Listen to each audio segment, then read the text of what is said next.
So let's continue. We are going to take few examples to understand the concept.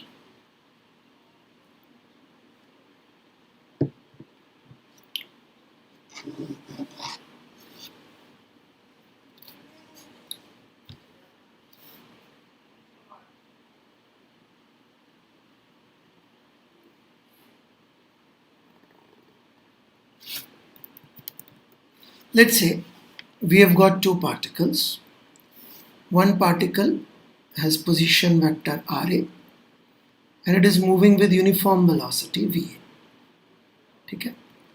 Other particle is having position vector Rb and moving with uniform velocity vector Vb. Mind it, velocities are uniform. Okay. Now, what is being asked is this. What should be relationship between these four vectors that these two particles eventually meet? Alright? What should be relationship between these four vectors that these two particles eventually meet? So, you can pause and try. तो आपने बहुत सारा maths या पता नहीं क्या क्या किया होगा इसके लिए. ऑलराइट, मैं इस सवाल को 1 मिनट के लिए छोड़ के एक बहुत सिंपल दूसरा सवाल आपसे पूछता हूँ कि मान लीजिए एक पार्टिकल का पोजीशन वेक्टर r है.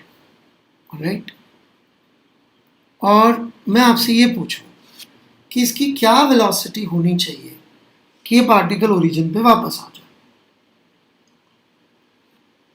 इसकी क्या वेलोसिटी होनी चाहिए कि ये ओरिजिन पे वापस आ जाए. Is magnitude important? चाहे वो 100 से चले चाहे 1 से चले, यदि दिशा सही है तो पहुंच ही जाएगा. किस दिशा में चले कि ये वापस ओरिजिन तक पहुंच जाए. दिशा, डायरेक्शन, वही काम की बात है. राइट, यदि वो इस डायरेक्शन में चलेगा चाहे धीरे चाहे फास्ट, ओरिजिन तो नहीं पहुंचेगा. किस दिशा में चलने पे पक्का ओरिजिन पे पहुंच जाएगा?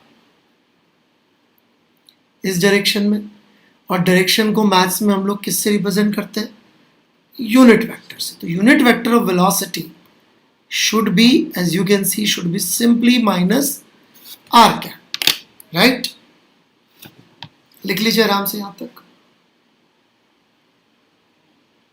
मैग्नीट्यूड इंपॉर्टेंट नहीं है, सिर्फ डायरेक्शन इंपॉर्टेंट है. ठीक है, सिर्फ direction important.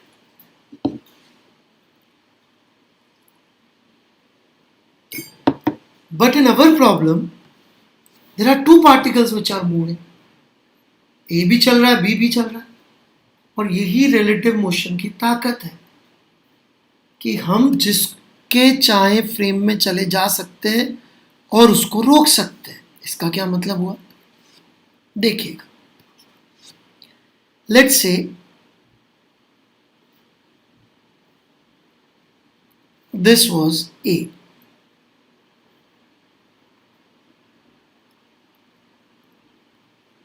having velocity vector something v, वो अभी मैं नहीं बना रहा. and this was b,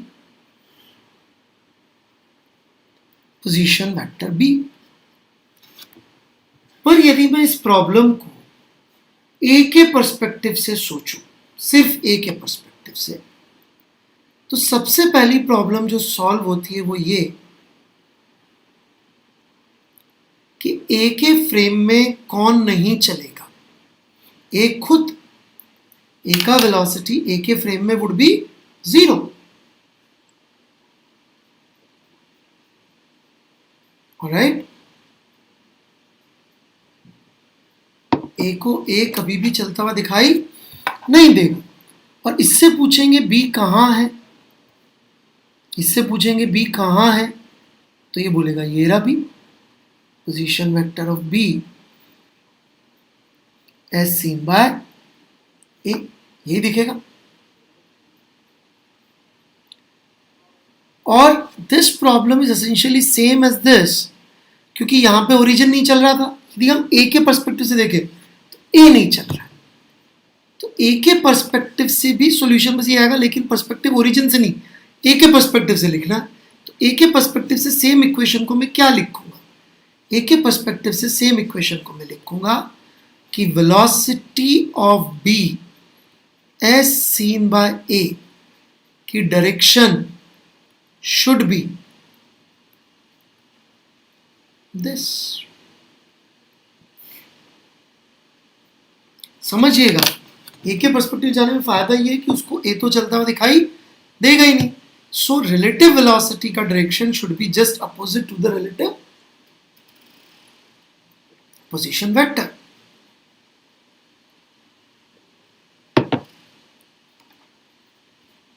अब इसको यदि अपन एक्सपेंड कर दें, velocity vector of b with respect to a, as we know, is velocity vector of b minus velocity vector of a. Position vector of b with respect to a is simply position vector of b minus position vector of a.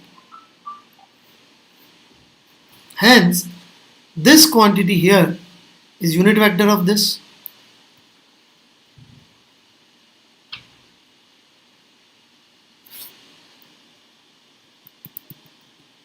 That is velocity vector of b minus velocity vector of a divided by magnitude.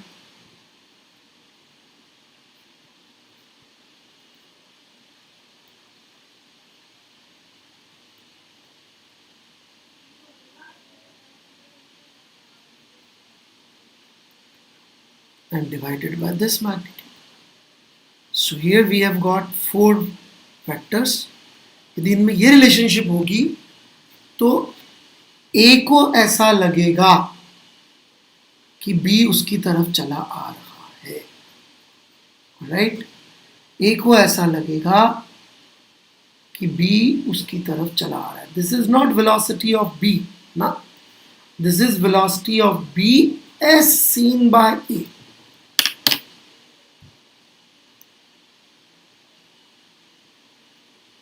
और बात सही है, यदि ए को लग रहा है कि बी आके उससे मिल रहा है तो वो मिल ही रहा होगा।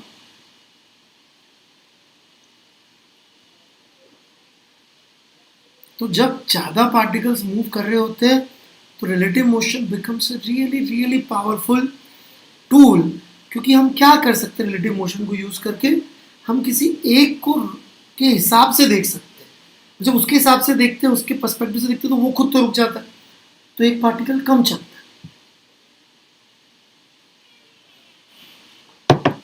Let me take another example to illustrate this point further.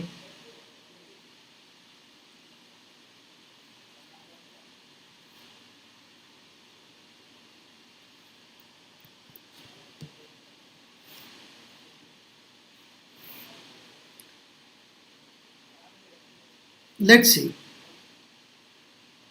we have got 2 particles, one traveling with 4, another one traveling with 3.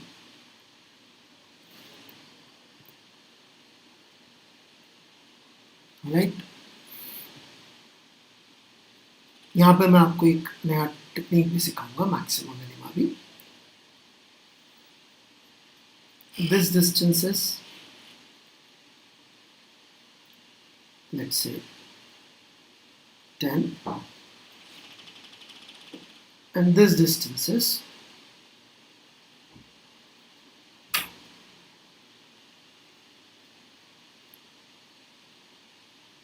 50. Okay. अब मैंने आपसे पूछा कि find minimum separation between that. अब आप में से कई लोग जो है मैथ्स पे विश्वास नहीं करते, उनको लगता है कि यार मैं अपने दिल की आवाज़ से लिख लेता हूँ, क्योंकि मैथ्स लिखने में डिस्कम्फर्ट है, तो दिल की आवाज़ सुन लेते हैं। तो दिल की आवाज़ is a really poor replacement of mathematics, alright, है ना।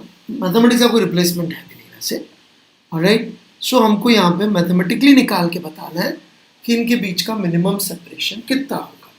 आज हमने पहले भी एक सवाल लिया था जहां पे हमने मिनिमम या मैक्सिमम सेपरेशन का बात किया था, राइट।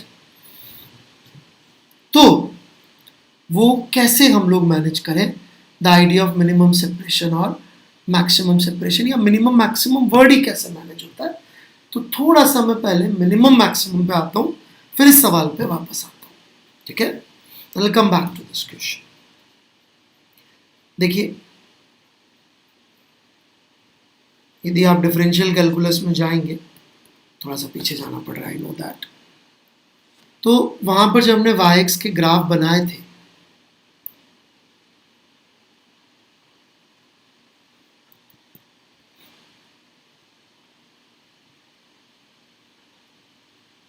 राइट, तो हमने एक बात कही थी कि slope, right,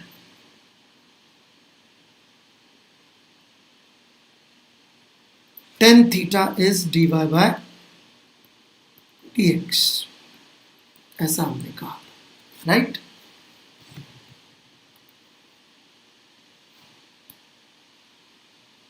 Now, if you look at this particular point, तो यहां पे आप देख सकते हैं कि dy by dx 0 होगा,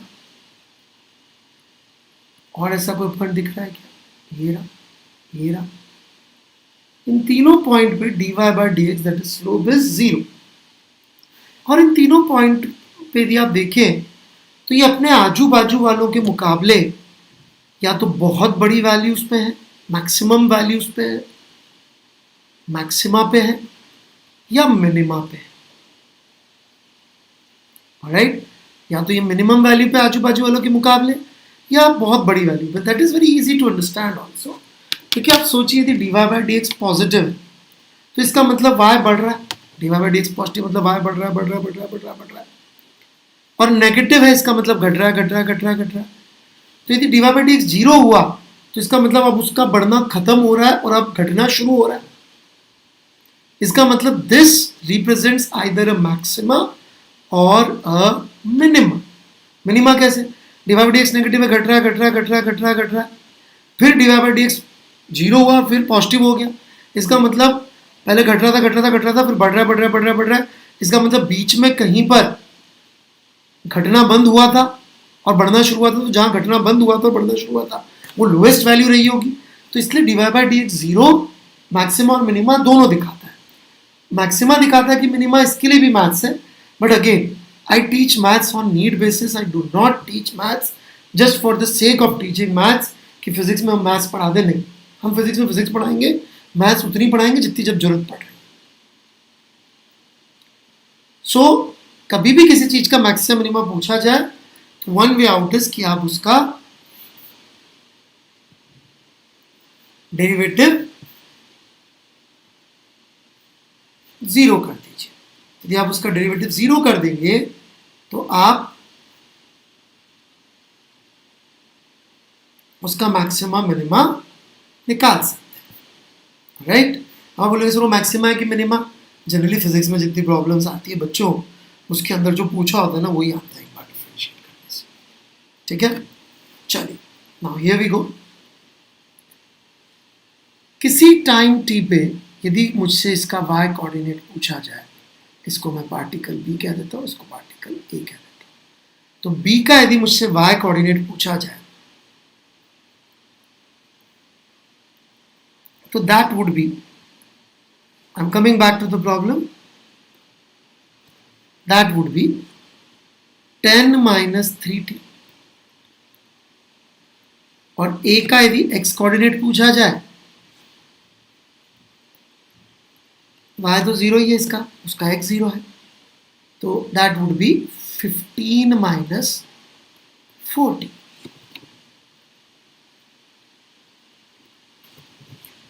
मतलब कि किसी समय पर ये a यहां पर आ गया, b यहां पर आ गया, और इनके बीच का distance l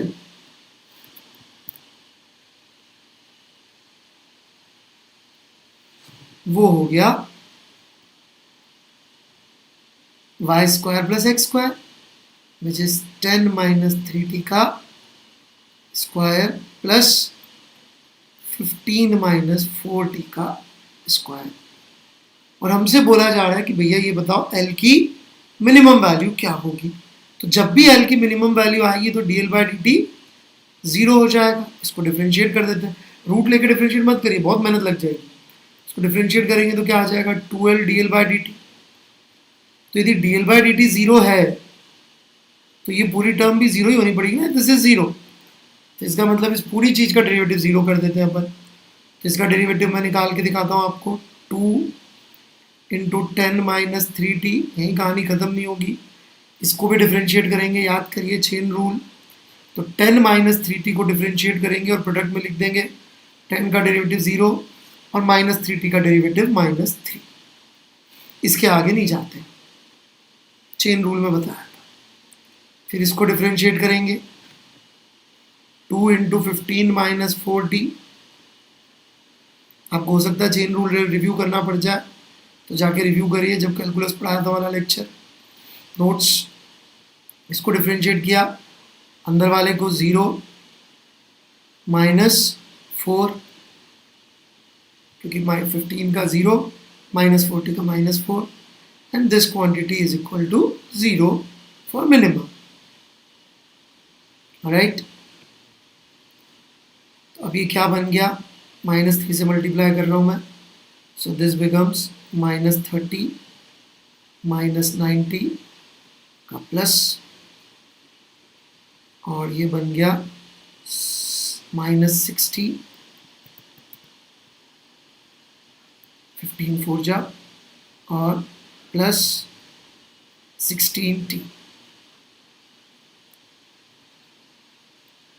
right, so this becomes, t का वैल्यू निकला इतनी मेहनत करके, that is I think 90 by 16 plus 9 25। अभी भी ध्यान दीजिएगा L नहीं निकला है, L नहीं निकला है, टाइम निकला है, that is 90 by 25।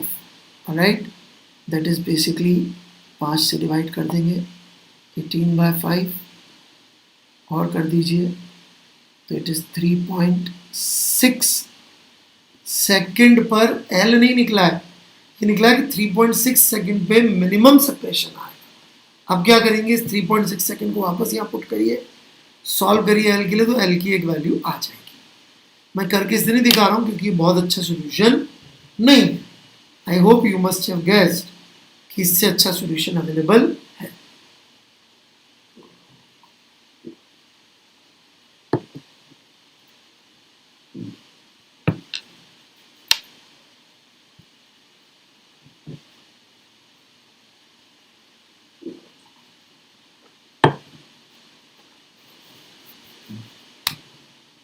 इससे अच्छा क्या सॉल्यूशन, प्रॉब्लम क्या है, दोनों चल रहे। इमेजिन मेरा क्वेश्चन इसकी बजाय ये होता, इमेजिन मेरा क्वेश्चन ये होता,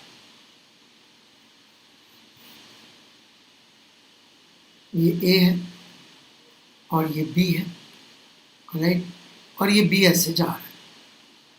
बताइए what is the minimum separation between A and B. A नहीं चल रहा है, ए नहीं चल रहा है, ए और बी में मिनिमम सेपरेशन बताइए।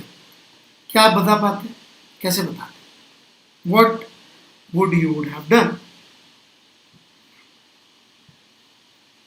आप बोलते सर मैं इसमें परपेंडिकुलर गिरा देता हूं और इस लाइन से मिनिमम डिस्टेंस ये होगा परपेंडिकुलर वाला। देखिए जब एक ही चल रहा है तो प्रॉब्लम सॉल्व करना इजी पड़ रहा है, राइट, कुछ नहीं, ज्योमेट्री से सॉल्व हो जा रहा है।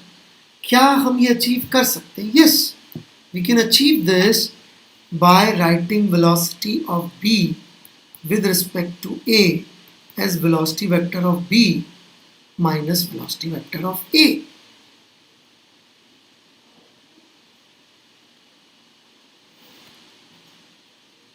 Let's try that.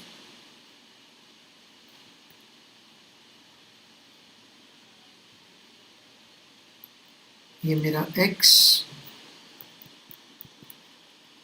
ये मेरा y, राइट, और दिस इज बी, बी का वेलोसिटी 3 है नीचे की तरफ, और ए का वेलोसिटी राइट की तरफ 4 है।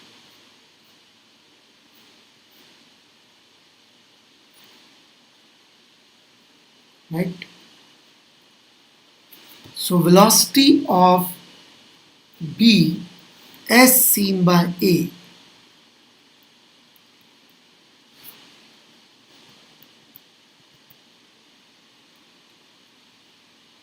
is going to be velocity vector of B, which is minus 3j cap, यही होगी minus velocity of A, which is 4 I cap. So velocity vector of B as seen by A is basically minus 4 I cap minus 3j cap. I would also like you to understand this, alright, before I go further and solve this problem.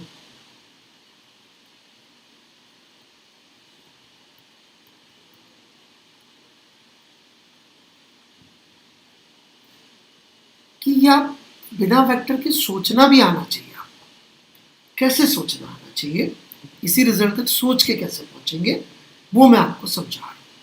फिलहाल मैं पहले बना देता हूँ। तो ये आपको B की वेलोसिटी दिखेगी, ये हो गया माइनस 4 I कैप और ये हो गया minus 3j cap, right, where this angle is 37 degree, tan inverse 3/4 से ऐसे आ रहा होगा। इसको मैं भी सॉल्व कर दूंगा। मेरा कहना है बिना वेक्टर की भी वेलोसिटी तक पहुंच सकते हैं क्या? यस, पहुंच सकते हैं। कैसे? कैसे सोच के कैसे पहुंचेंगे? देखिए, सोच कैसे पहुंचेंगे कि ए को थोड़ी देर बाद, ए जो है यहाँ है, थोड़ी देर बाद यहाँ पहुंच जाएगा, 1 यूनिट x में मूव कर जाएगा, 4 यूनिट ये x में मूव कर जाएगा। तो जब ये 4 यूनिट x में मूव कर जाएगा a, ऑलराइट, लेकिन a से पूछेंगे कि भाई क्या वो खुद चला? नहीं, वो तो बोलेगा मैं तो चला ही नहीं। तो वो क्या बोलेगा कि ये डिस्टेंस a और b के बीच में x में 4 कम क्यों हो गया? What logic a will give? हम तो यहां से बैठ के देख रहे हैं और बोल रहे हैं कि a चला है, पर a बोलेगा मैं तो नहीं चला, b मुझे अपने से 4 पास दिख रहा है। तो उसका वो एक ही लॉजिक दे सकता है कि b चला होगा, और किस तरफ चला होगा? मेरी तरफ चला होगा, तभी हमारे बीच में डिस्टेंस कम हो गया। वो तो अपने आप को तो मोशन में मान ही नहीं सकता, वो तो किसको मानेगा कि b चला है 4 मेरी तरफ। क्यों? क्योंकि डिस्टेंस जो x में कम हुआ उसके लिए रिस्पॉन्सिबल किसको ठहराएगा? b को। डिस्टेंस तो कम होगा, a और b के बीच में, ये आगे बढ़ा है तो a और b के बीच में डिस्टेंस तो कम हुआ है, लेकिन who is responsible according to a? It is always b who is responsible. और b की जो है y में वेलोसिटी है वो तो यही से, वो तो उसको दिख ही रही है। खैर, आगे बढ़ते हैं हम लोग। ये 37 डिग्री कैसे आया? बिकॉज tan 37 डिग्री 3/4,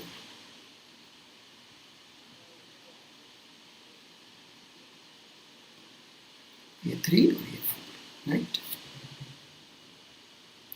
नाउ ये डिस्टेंस 10 और 15 दे रखा है हमको।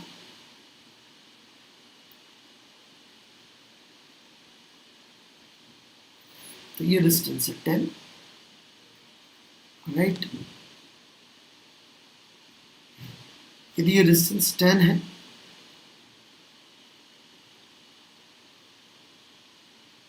ये एंगल 37 डिग्री है, तो ये डिस्टेंस कितना हो जाएगा? इसको मैं क्या लिखूं? L लिख देता हूं। तो 10/L is equal to 3/4, hence L will be equal to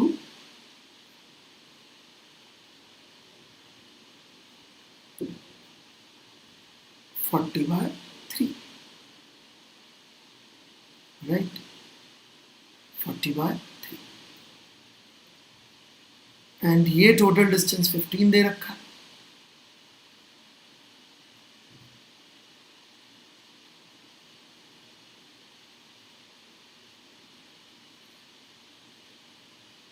तो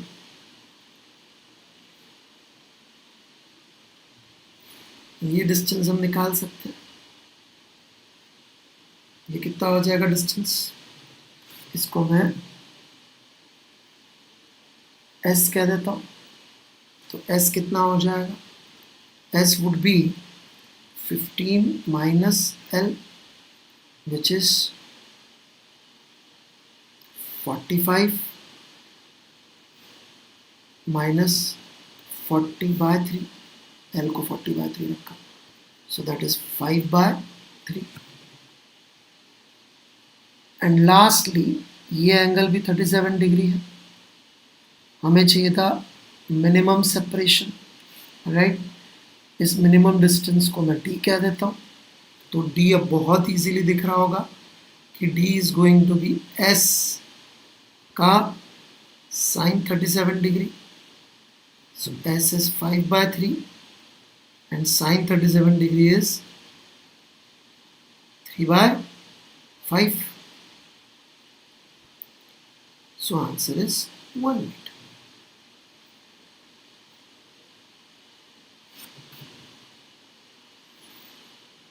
Compare this to this mess that we have created.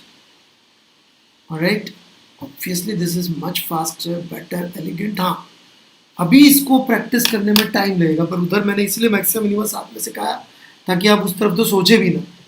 सो आप जोर शोर से कुछ भी करके ये मेथड सीखें. घबराए नहीं. नई चीज़ों से घबराना है तो फिर जेई की तैयारी क्यों करने बैठे? पॉज करिए इस वीडियो को, दोबारा समझिए हर चीज़ को. डाउट है व्हाट्सएप पे लिखिए अटेम्प्ट के साथ, मैं जवाब दूंगा ना, मना क्या करें. राइट, चलिए, स्टॉप हियर.